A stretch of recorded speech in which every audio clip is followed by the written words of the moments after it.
I don't know about you guys, but I'm getting, text and phone calls from family members, from friends, real estate investors, of course, like old students, people I've worked with in the past. Um, People are freaking out, right? Everyone's freaking out. Y'all do me a favor. Go ahead and hit mute, self-mute yourself, everybody. Somebody's making some noise back there. Self-mute yourself, and if you need to unmute, then unmute. Thank you very much. All right, so yeah, it's just there's a lot going on in the world right now. So first and foremost, guys, like the the time that we're in right now, the time that we're in right now is there's going to be a massive, massive, massive amount of opportunity. Okay, there's going to be so much opportunity, and it's already began.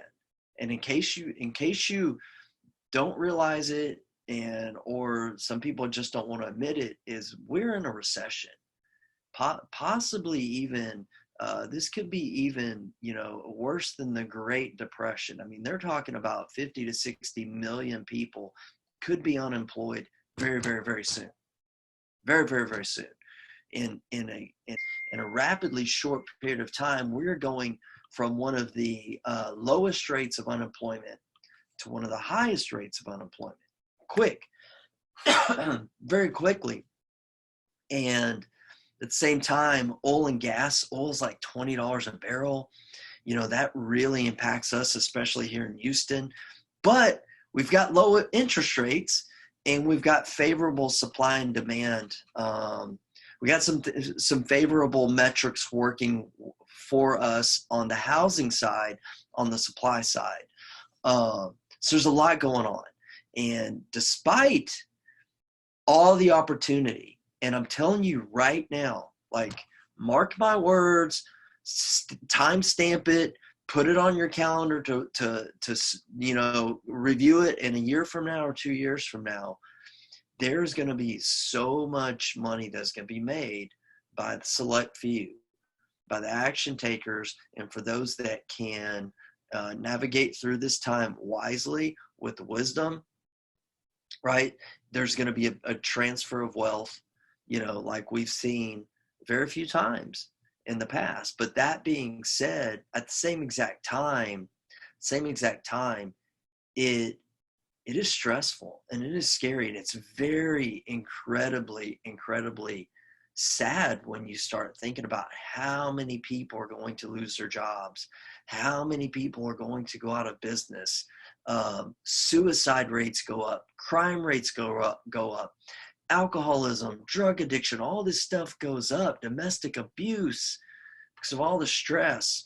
So it's very inconvenient. Like, if I could have my choice, I would just I would love to stay in a bull market and everything's always going up and there's very little drama, right?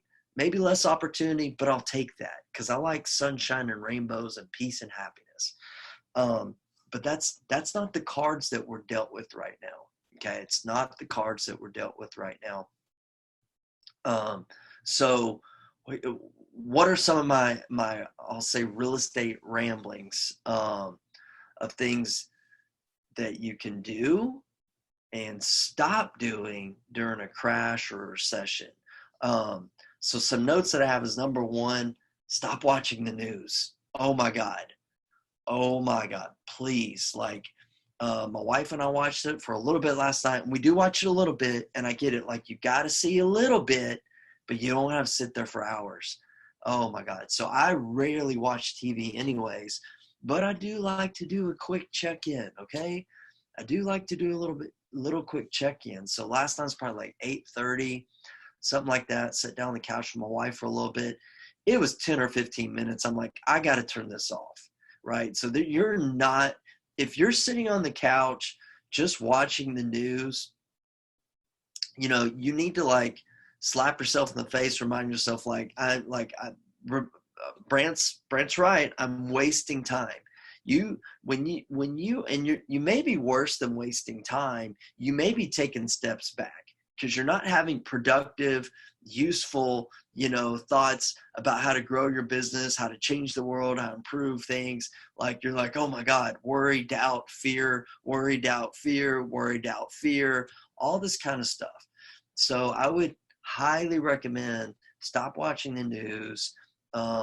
If you want to read a little bit, you want to take in a few bits and pieces, but only from trusted sources. One of the greatest ways, and I learned this from reading 4 Hour Workweek years ago, was he mentioned that, like, stop reading the news, ask people what's going on in the world. What do you think about this? What do you think about that? What do you think about oil and gas? Ask my oil and gas boys that. Now, that's a loaded question these days to ask anybody about what's going on in the world, but get away from it. All right. Stop worrying about the what ifs. All right. What if this? What if that happens? Yada, yada, yada, all this stuff. And your mind will go crazy. Your mind will go crazy. So when I went through my SEALFIT training with the Navy SEALs, they call it the monkey mind. You got to shut off the monkey mind. Just like goes crazy.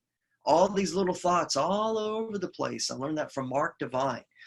You got to learn to control, turn off the monkey mind that's going all over the place, wondering about all these what ifs. And typically the what ifs you're worrying about are the negative what if scenarios. Like, what if this happens? What if this bad thing happens? What if this thing, negative thing happens? So shut that off, right? Just stop worrying about that stuff. Something else you have to stop doing, you got to stop the bleeding, okay? You got to stop the bleeding. You got to cut expenses, and you have to protect your cash flow.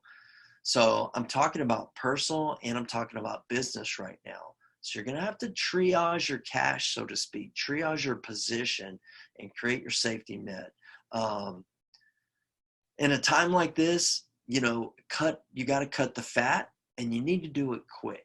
Like, you really, really need to do it quick. I was in a private Facebook group with some other business owners, and we were having this conversation about how do you do this with employees? Because you saw last month, that you're still seeing a little bit. You're going to see less of it week by week. I guarantee you this. Is that some companies are saying, hey, we're going to keep our employees, on staff, and we're still going to pay them. Okay, that's great. But that number is going to decrease drastically week by week as we go further into this thing, because companies can't stay afloat like that. And a lot of small businesses, they can't keep even essential staff sometimes. Like, they're going to end up, these small business owners are going to end up wearing 2, 3, or 4, or 5, or 10 hats. And that's why I have this graphic posted on here for you guys to look at about all the stuff we have to do. And yeah, it's great if we have a team, but I know a lot of you are small, independent investors and business owners. And your job, is number one, first and foremost, is to keep your business alive and thriving and creating it to be sustainable.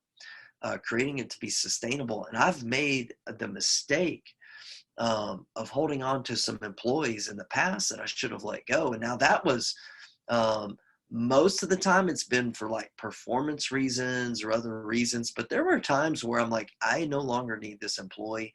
They're not helping me grow my bottom line, but I kept them on just because I liked them and I didn't want to, feel bad. And just, I wasn't man enough to have honest and real conversations with them. But in times like this, you have to have those conversations.